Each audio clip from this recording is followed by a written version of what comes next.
Hi gentlemen, welcome. ප්‍රශ්නයක් අහලා වෙලා තියෙනවා ටෙල. ඔයා කිව්වා යම්කිසි සමාගමක් ඇනලයිස් කරනකොට මේ සමාගමේ ණය බර වැඩි නම් ඒ වගේ සමාගමක ලාභය අඩු වෙනවා. එහෙම තත්ත්වයක් තුළදී ඒ වගේ සමාගමක බැලන්ස් ෂීට් එකක් දැක්කහම මේ current liabilities යටතේ short term debts and long term debts හොගක් තියෙනවා නම් ඒ වගේ සමාගමක් ගන්න එක ගැන හිතලා බලන්න කියලා ඔයා කලින් වීඩියෝ එක කිව්වා. මේක තාමත් මේ ප්‍රකාශය වළංගුඩ කියලා අහලා වෙලා තියෙනවා. ඇත්තටම මම කිව්වා තමයි දැන් ඔයාලා මොකක් හරි සමාගමක් ගිහින් බලපුවාම බැලන්ස් ෂීට් එකේ current liabilities හරි එහෙම නැත්නම් long term liabilities හරි current liabilities කියන්නේ අවුරුද්දක් තුල අපි ගෙවන්න ඕන දේවල්. ඒ කියන්නේ අපි කියමු suppliers ලට accounts payable, suppliers ලගෙන් ණයට බඩු ගත්තාම ගෙවන්න ඕන ඒවා. ඊට පස්සේ අපි යම් ආකාරයකින් ගෙවන්න ඕන තව දේවල් තියෙනවා බිස්නස් එකක. එතකොට මේවා අවුරුද්දක් තුල බාහිර පාස් එකට ගෙවන්න තියෙනවා නම් ඒක වගකීමක්. ඒ කියන්නේ ඉන්ටරස්ට් බෙයාරින් මම කියන්නේ පොලියක් ගෙවන්න සිද්ධ වෙන වගකීම් වැඩිපුර තියෙනවා නම් ඒක අපේ ලාභයට බලපානවා කියලා මම කලින් කිව්වා. ඒක ඇත්ත. ඊට පස්සේ long term liabilities විදිහට ඒ කියන්නේ සමහර loan තියෙනවා අවුරුදු 5ක් 10ක් 15ක් 20ක් ඉස්සරහට ගෙවන්න තියෙනවා. long term liabilities තියෙනවා නම් ඒකත් ඒ සමාගමක් ඉන්ටරස්ට් බෙයාරින් මම කියන්නේ පොලි ගෙවන දීර්ඝකාලීන වගකීම් තියෙනවා නම් ඒකත් සමාගමේ ලාභයට බලපානවා. මොකද මේ දෙකෙන්ම ඉන්ටරස්ට් එක්ස්පෙන්ස් එකක් එහෙම නැත්නම් පොලි වියදමක් හැදෙන නිසා. දැන් මේක සරලවම ගත්තොත් එහෙම දැන් උදාහරණයක් විදිහට පුද්ගලිකව ගත්තොත් දැන් ඔයාගේ යම්කිසි පොඩි ව්‍යාපාරයක් කරගෙන යනවා. ඔයාට යම්කිසි මුදල් අවශ්‍යතාවයක් වෙලා අවුරුද්දක් තුල ගෙවන්න අපි කියමු එහෙම නැත්නම් මාස කිහිපකින් ගෙවන්න බැංකු අයිරාවක් බැංකු ඕඩී එකක්. එහෙම නැත්නම් කෙටි කාලීන ණයක් ගත්තාම මොකද මේ ණයට පොලියක් ගෙවන්න වෙනවා. ඒ පොලිය ඔයාගේ වියදමක් එක පැත්තකින් ඒ කියන්නේ ඔයාගේ සුද්ධ ලාභයට බලපාන. සමාගමකුත් එහෙම්මම තමයි. නමුත් මෙතන සිද්ධිය ඒක නෙවෙයි. තේරුණාද? මෙතන සිද්ධිය එතනින් එහාට ගිය විශාල වූ දෙයක්. සමාගමක් ගත්තාම දැන් වර්තමානයේ ගත්තාම මොකද තත්ත්වය? වර්තමානයේ ගත්තාම එදා 100ට 15ක් 18ක් 20ක් තිබුණු පොලි අනුපාතය අද 100ට 5ක් 6ක් 7ක් 8ක් තත්ත්වයට පාතර ඇවිල්ලා තියෙනවා. ඒතකොට ඒ වගේ අවස්ථාවක පොලි වියදම ඉන්ටරස්ට් එක්ස්පෙන්ස් එක අඩු කාලයක් තුලදී මම කියපු අර කලින් කියපු ප්‍රකාශය වළංගු නොවෙන්න පුළුවන්. ඒකට හේතුව තමයි සමාගමක පොලි ගෙවන වියදමට වැඩිය සමාගමේ වර්ධනය වැඩි නම් සුද්ධ ලාභය වැඩි නම් එහෙම නැත්නම් cost of sales ගත්තොත් එහෙම cost of sales වලින් දැන් අපි දැන් සාමාන්‍යයෙන් දැන් එන දල ලාභයට මේ දේවල් ඇඩ්ජස්ට් කරනකොට සුද්ධ ලාභය එනවා. ඒතකොට මේ අතරතුර ඉන්ටරස්ට් එක්ස්පෙන්ස් එක යම් මට්ටමක ලොකු දායකත්වයක් දරනවා. දැන් මේකෙම අනිත් පැත්ත තියෙනවා. දැන් මම කතා කරපු අඩුම කොටස් නිකු සම ප්‍රමාණයක් තියෙන එක සමාගමක් තියෙනවා. මේ සමාගම ස්ථාවර තැන්පතු වලින් සෑහෙන ලොකු ආදායමක් හොයනවා. කොටසක ඉපීමට ලොකු බලපෑමක් මේ ෆික්ස් ඩිපොසිට්ස් වලින් කරනවා. ඒ වගේ තත්ත්වයක් තුළ ඒ වගේ සමාගමක් ගත්තොත් එහෙම ඒ සමාගමට මේ ෆික්ස් ඩිපොසිට් රේට්ස් අඩුවීම මත EPS එකට ලොකු බලපෑමක් ඇති වෙලා තියෙනවා. දැන් මේකේ අනිත් පැත්ත ගත්තොත් ඉන්ටරස්ට් එක්ස්පෙන්සස් විදිහට ගත්තොත් එහෙම මොකද? ඉන්ටරස්ට් එක්ස්පෙන්සස් විදිහට ගත්තොත් එහෙම මේකේ අනිත් පැත්ත දැන් එදා 118ක් සමාගම පොලි ගෙවන අද සමාගමට පුළුවන් ඩෙප්ට් එක රීස්ට්‍රක්චරින් කරලා 108ක් 6ක් 5ක් වගේ අඩු පොලියක් ගෙවන්න.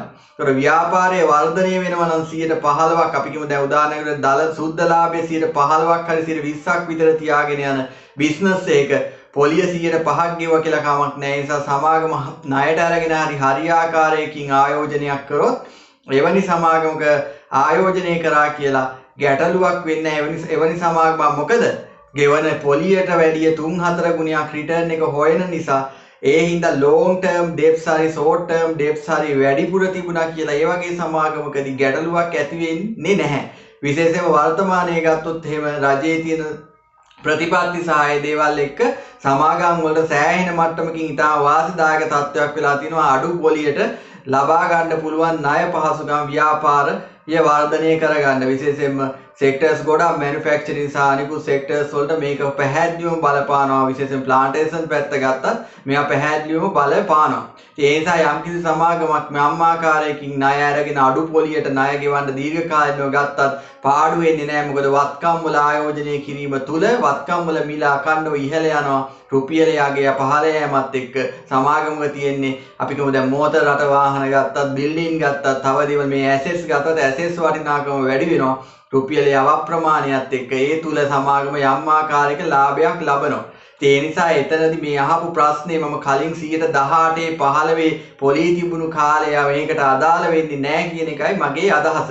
ඒ නිසා වර්තමානයේ යම්කිසි සමාගමක current assets to current liabilities මොනවද මේ current assets කියන්නේ? ජංගම වත්කම් කියන්නේ අවුරුද්දක් තුල සමාගමට මුදල් කරන්න පුළුවන් දේවල්. තමන්ගේ තොගය, තමන්ට බාහිරට විකුණලා ණයට විකුණලා තමන්ට ලැබෙන්න තියෙන මුදල් අන්න ඒ වගේ තමයි current assets කියන්නේ. මේ current assets යම් ආකාරයකින් මේ current assets වලට තියෙන අනුපාතයක් තියෙනවා current liabilities. හරි දැන් ඒතකොට මේ සාමාන්‍යයෙන් asset කොටස් දෙකකටද liabilities කොටස් එකක් තියෙන්න ඕන කියලා තමයි සාමාන්‍යයෙන් සැලකුනේ. නමුත් දැන් වර්තමානයේ ලෝකේ දියුණු රටවල පොලී අනුපාත හුඟක් පාත රටවල liabilities කොටස් තුනකට asset එකක් තියෙනවා. ඒ කියන්නේ සමාගමක් සෑහෙන දුරට බාහිර පාර්ශවයන්ගේ මුදල් අරගෙන සමාගමේ ව්‍යාපාර කටයුතු කරගෙන යන බව පේනවා. ඒකට හේතුව තමයි දියුණු වෙච්ච රටවල් වල දියුණු වෙමින් හුඟක් පවතින රටවල් වල පොලී අනුපාත දැන් පහත මට්ටමකට ඇවිල්ලා තියෙනවා.